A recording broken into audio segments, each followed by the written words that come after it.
اگرچہ اس مسئلے میں اختلاف ہے کہ تاریخ 14 جمادی الاول کی شہادت،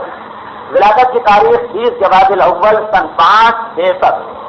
اعلان نبوت کے بعد، اور تاریخ شہادت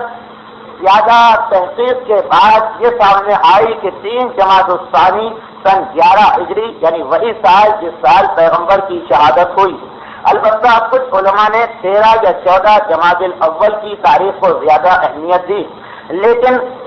محسن الامین یہ اپنی کتاب کے اندر تحقیق کرتے ہوئے نقل کرتے ہیں کہ در حقیقت خاتون جنت کی شہادت کی صحیح تاریخ ہمیں نہیں پتہ،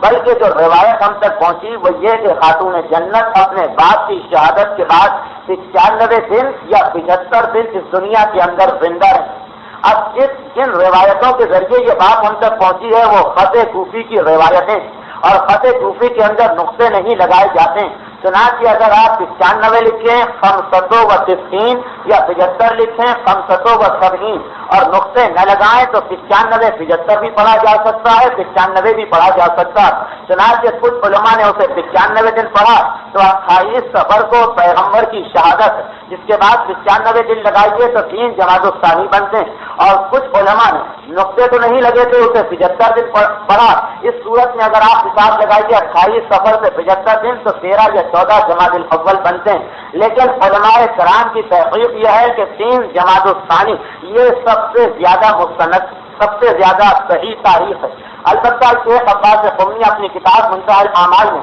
اس بحث کا ایک جملے میں فیصلہ کیے دیتے ہیں کہ بہتر یہ ہے ہر مومن کے لیے کہ 13-14 جمادی الاولیٰ کو بھی شہادت منائے اور 3 جمادی الثانیہ کو بھی شہادت منائے، اس لیے کہ دونوں تاریخوں میں احتمال شہادت۔ خاتون جنت کی کل عمر 18 سال اور 5 ماہ علماء نے بتائی، تقریباً 18 سال سے کچھ زیادہ۔ 18 سال کی عمر تھی کہ جب امت کے مصائب کو برداشت کرتے کرتے خاتون جنت اس دنیا سے رخصت ہو گئی تھی۔ برحمتک یا ارحم الراحمین وصلی اللہ علی محمد و